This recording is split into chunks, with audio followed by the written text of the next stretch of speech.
For those who are not familiar, Metro is a nonpartisan elected regional government with a president and 6 councilors elected via districts located in Clackamas, Multnomah, and Washington counties. It was created about 40 years ago, becoming the nation's only elected regional government. Serving more than 1.7 million Oregonians, it includes 24 cities and spans from the Columbia River to the north to the Willamette River near Wilsonville in the south, from Forest Grove to Troutdale. Metro leads regional planning efforts and is particularly engaged with housing, land use, recycling, and transportation issues. It also oversees 18,000 acres of parks and natural areas, as well as visitor venues like the Zoo, Convention Center, Expo Center, and Portland Center for the Arts. Metro Council President Lynn Peterson has led the regional government since 2019, after serving in a variety of elected leadership positions around the region. This includes as chair of the Clackamas County Commission, and before that, on the Lake Oswego City Council. She has served as secretary of the Washington State Department of Transportation for Governor Inslee, and as senior transportation policy advisor to Oregon Governor John Kitzhaber. Today's program, Metro President Lynn Peterson will give her remarks, followed by a conversation with today's moderator, Dana Haynes. Dana has covered local government and politics for decades, most recently as the editor-in-chief of the Portland Tribune. He has also been a reporter and editor in Salem and in several Portland suburban communities. Dana previously worked as a communications director for Portland Community College and for the mayor of Portland. He is also the author of 13 mystery and thriller novels, and I just recently learned a former City Club member, and I hope a future one.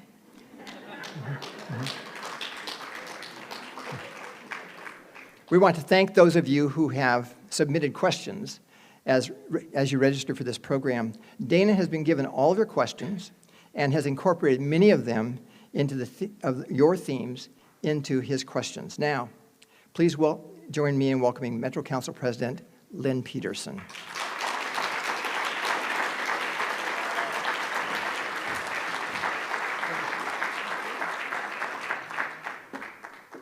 Good morning, everyone. It is so good to see you all. Thank you for joining us at the 2025 State of the Region. I want to recognize the following elected leaders that have joined us today. There are a lot of you, so we're going to do this in groups. Mayors of the region, will you please stand? Mayor Wilson is here, Mayor Pace, Stovall, thank you. City councilors who are here from all over the region, please stand. There you are.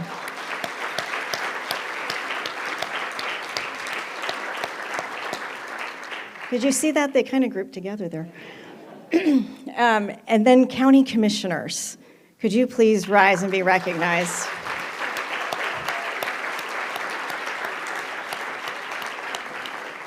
I would ask the state legislators to stand, but I think they're busy. It's a big day in Salem, and I think they're making progress, so it's good to hear. I also want to thank the City Club of Portland for co-hosting. Thank you to Dana Haynes for moderating.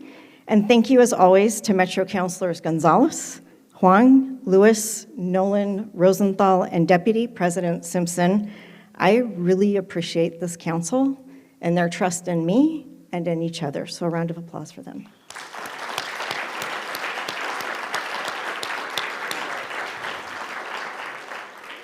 Today, we are obviously at the Oregon Zoo, which is a treasure of this region and an excellent host. If you haven't partaken, they do a good job.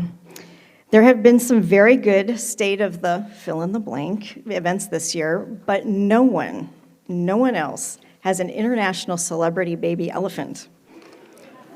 Tula has brought such joy to so many.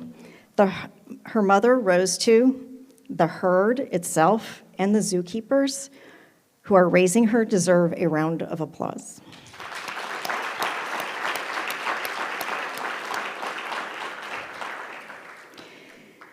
On a different note, if you know me, I like to cut to the chase.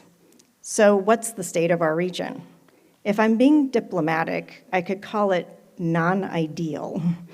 If I'm being frank, it is in critical condition. Since the last state of the region, we have had a drumbeat of stories about an economic doom loop. We have seen the number of unsheltered homeless rise despite tireless efforts from our counties and cities. Cities and counties and the region face large budget deficits and have made incredibly difficult decisions. Everyone in this room knows we are operating in unfamiliar and frightening territory.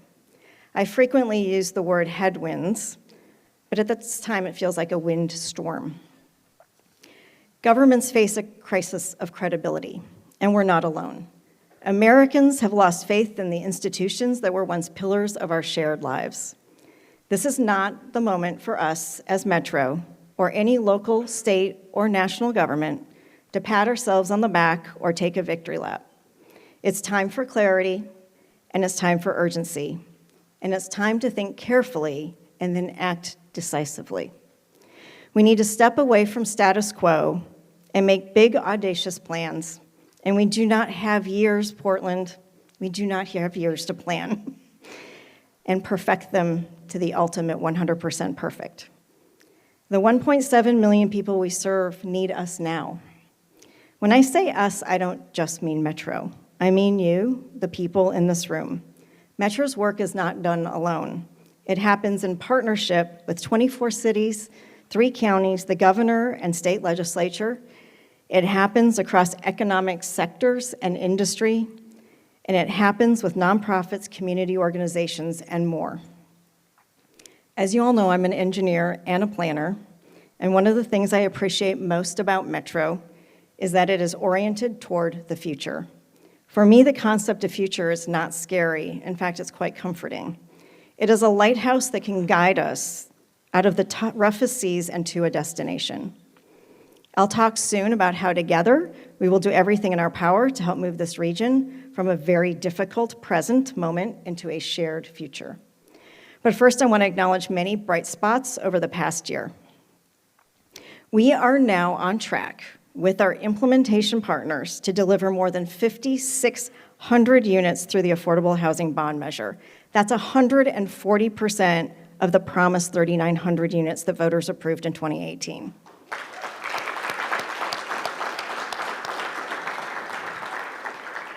Last year alone, we celebrated the grand opening of 8 new affordable housing communities and broke ground on 9 more. Many of those projects also received Metro's transit-oriented development grants and are located so that residents have easy access to reliable, safe public transit. With the support of housing service funding, we've connected more than 8,000 households with the housing and services they need through our implementation partners. This program is building major capacity in places that used to have almost none, including the first ever year-round emergency shelters in Hillsborough, Mayor-Pays, Beaverton, and Clackamas County. Yay. We didn't have these kind of resources when I was chair of Clackamas County. Through the 2019 Parks and Nature Bond, we've been able to acquire more than 1,500 acres of natural areas this year, including 533 acres of the former Eagle Creek Golf Course and surrounding land next to the Clackamas River. That's bringing our total acreage in the region over 20,000 acres that we are managing. Metro's restoration work will have a tremendous impact on the river's water quality, temperature, and the surrounding habitats. Funding from the bond's local share program helped Oregon State University and the Trust for Public Lands acquire more than 3,000 acres in the Tualatin Mountains. And in April, the Metro Council, this one's close to my heart, voted yes on the I-5 Rose Quarter project, our step in supporting what would be the nation's largest restorative justice public works project.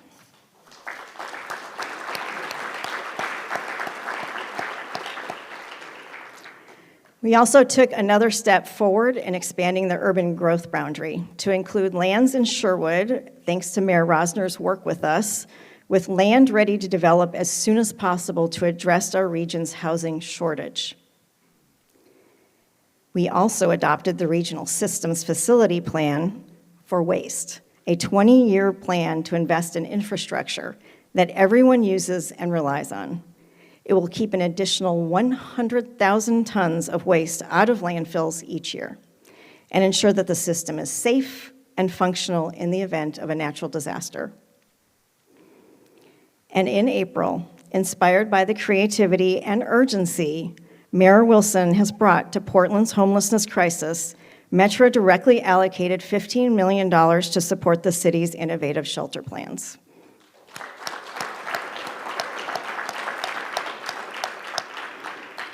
And in May, we were able to give more than $26 million in bond interest proceeds to help our implementation partners keep their supportive housing service projects on track amidst rising costs and economic uncertainty.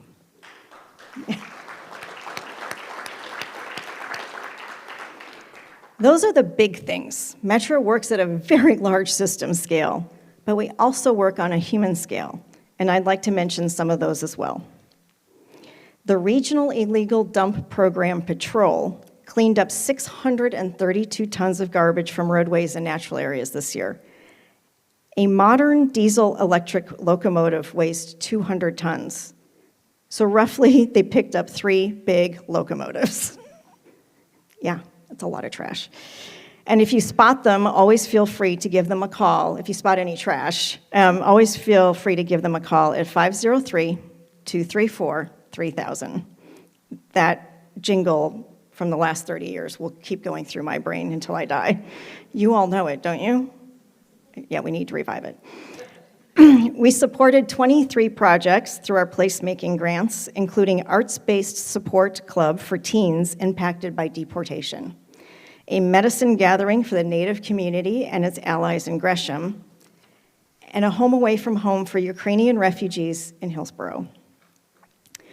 Already this summer, the Parks and Nature staff have given away more than 3,500 life jackets, including at the Rose Festival Dragon Boat Races and the Impalas Club Father's Day Barbecue at Blue Lake Regional Park. You will find our staff this Saturday at the Good in the Hood Music and Food Festival if you need a life jacket. Also, 2 geese found unlikely cross-species love at the Blue Lake Regional Park and made national news. And of course, the Oregon Zoo welcomed Tulitu, who became an overnight international celebrity and served as Grand Marshal of this year's Grand Floral Parade. When I got the call, we did have a conversation about, should a baby elephant be leading a parade? And then it became clear it was a float. It took me a minute. When we decided to host this at the zoo, Bobby from City Club of Portland specifically asked whether there would be a zoo announcement, and I do have 2. The Oregon Zoo gained a group of VIJFs, very important jawless fish, last week. 25 Pacific lamprey arrived from nearby Willamette Falls.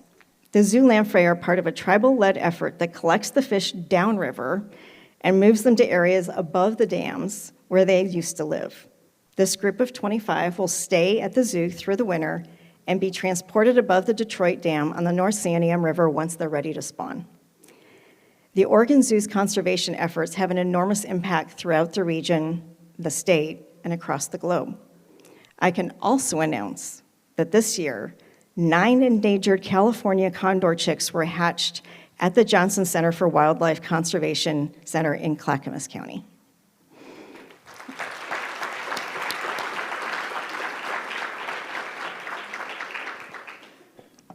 All of this would not have happened except for Metro staff. Could I have everyone who works for Metro please stand up?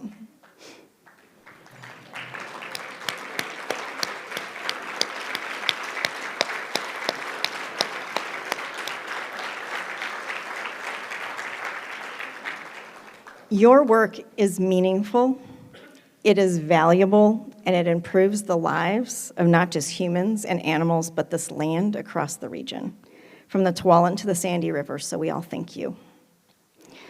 All right, now can I have everyone who works with Metro at another government agency, a community-based organization, or a business leader, please stand up.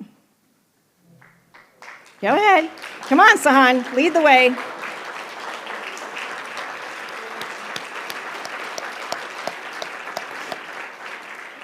These accomplishments are also yours. While we sometimes lead the way, often we are an agency that is just here to help make your ideas, efforts, and projects a reality. So thank you. Even in this difficult moment, there's lots we should celebrate and be proud of. But I do have another piece of news. Over the last 2 years, we, as the Metro Council, considered taking supportive housing services back to the ballot with a reform package for voters. We thought it could restructure the program, lower the tax rate, and extend the program to include and incentivize building more affordable housing. I wish I could announce today that it will be on the November ballot. Following yesterday's deliberation with Council, I can announce it will not. What we heard from voters is clear. They need to see more results before they are willing to consider extending it. They want accountability and transparency. Metro, the counties, cities, and providers will pursue reforms, and we will deliver them. There are real successes here. There has been hard work and legitimate wins, but that's not what was on the ballot in 2020. Voters did not approve a collection of programs with varying effectiveness. They asked for something that meets the region's most urgent need. This work isn't easy, it's not simple, but we do need a system that works from Sherwood to Troutdale and can be deeply personalized to everyone who needs it and deserves the help. Here's the problem, and it's a pretty simple math problem. In the words of my friend Sahan McKelvey, who's here today, the Director of Advocacy and Engagement at Self-Enhancement, Inc., right now we have a program where 3 plus 3 plus 3 is equaling 6, when it should equal 9. The whole is adding up to less than the sum of its parts. If we do it right, 3 plus 3 plus 3 could equal 12. Those reforms that do not need to go to the ballot are already underway. Here I want to acknowledge everyone who has served on the President's Work Group, which began this January and concluded its work this last week. I want to thank Commissioner West from Clackamas County, who was an absolute star in helping prepare for each meeting and seeing different perspectives as the co-chair. I want to thank Commissioner Singleton's commitment to moving change forward in Multnomah County with her commission, and it is so refreshing. Thank you.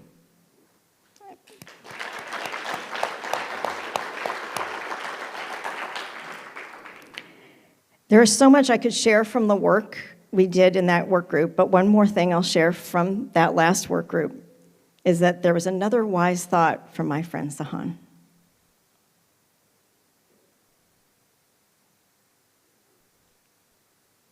The only way we get to a place where our multiple programs roll up into an effective system where the whole is greater than the sum of the parts is regional stakeholders, regional experts, regional electeds, making regional decisions on how to inform regional implementation and regional action to get regional results.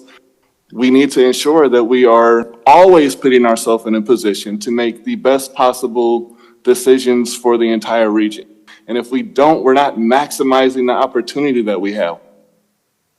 Well said. Thank you. We cannot squander this opportunity. We must maximize it. We cannot take our foot off the accelerator, even though we're not going to the ballot. And we won't. Our region needs it, our communities need it, and most of all, the thousands of people who are suffering each night they spend on the streets deserve the safety and dignity of a better life. It is my commitment to move as quickly as we can with our partners over the next 2 years So this conversation has changed, and there are actual results that can be visibly seen on the streets of this region.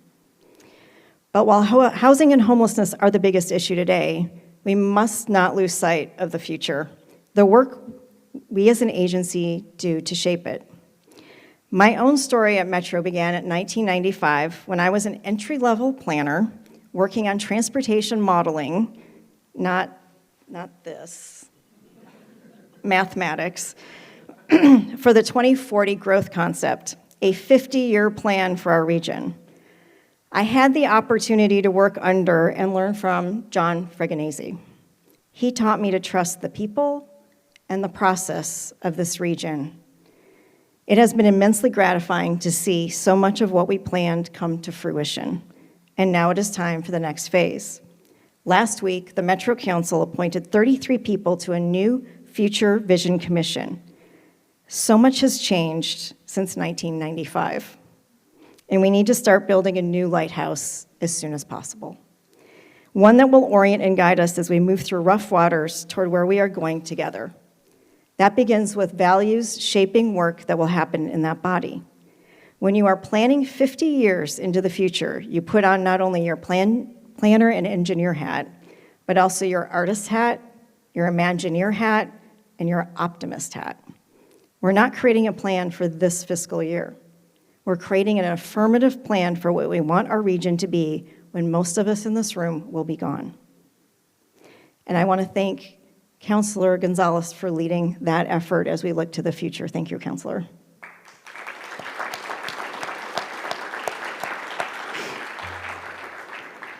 But that's not all. We are working on an ambitious plan to convert the Expo Center into something that would be the first of its kind in the nation, a venue for sports tourism visitors. In 2024, sports tourism accounted for $47.1 billion in direct spending nationally, with a total economic impact of $114.4 billion. I'd love to see some of that start flowing our way. It would also be a community facility serving local amateur, professional, and youth athletes, potentially in partnerships with organizations such as the Winterhawks. But most importantly, the Expo Future would speak to the site's historic significance to multiple communities. The Japanese Americans who were held there during World War II before their internment. The Vanport community that was adjacent before the terrible flood of 1948. And land stewardship, connection and reconnection of indigenous communities to the water on a site that for thousands of years served as a gathering place. So much of what Metro does is economic development. Housing, safe transportation, improving community corridors, connecting businesses to nonprofits to local government. This is what sets the regional table for success.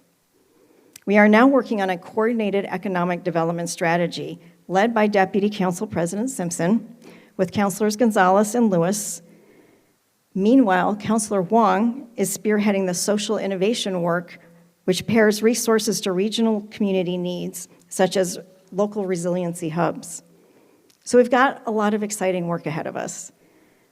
Planning work can sometimes feel intangible. Well, not to me. I'm a planner. But to a normal person, what might or might not happen in 25 years is less real than what might or might not happen next week. As agencies, it's easy to get distracted by the tyranny of the urgent.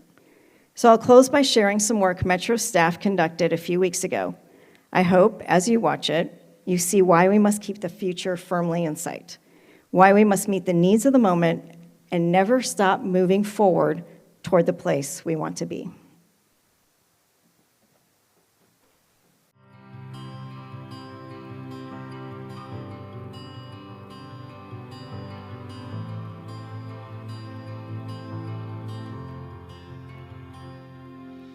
Houses for people to live in, because there's a lot of people who don't have houses. What I want the future to look like is kind of a cyber city. They could make mansions less expensive so then the poor people could get them. I feel like we shouldn't waste money on things like designing new cars. We should spend it on helping animals that need homes and helping like protect nature, because if we ruin nature now, what about the people in the future? They might not get to see nature. They might not get to see it the same way we do.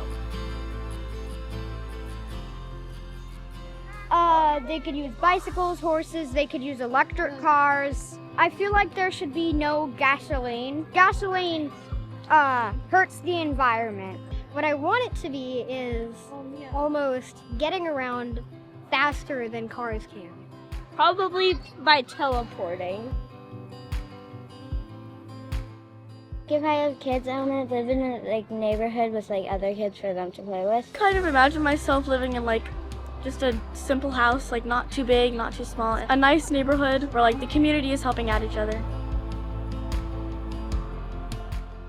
Probably electricians, because electricity will probably be used a lot more than it already is now. I gotta say some sort of astronaut explorer, because I assume that by that time we have to explore space. I'll at the zoo. One main thing that I think about is all the homeless people. Just seeing them makes me really sad, and I wish that all of them could have a home and feel safe and loved. I want it to be full of natural spaces, parks, and animals, and not just one zoo, but lots of small zoo-like areas for animals to be able to go. Maybe the future would be they don't cut down trees for lumber anymore. Just a kind place where everyone feels welcome. In 2025, there's still things that I think that our world needs to work on. Just treat everyone with the respect they deserve and they need to feel wanted and needed.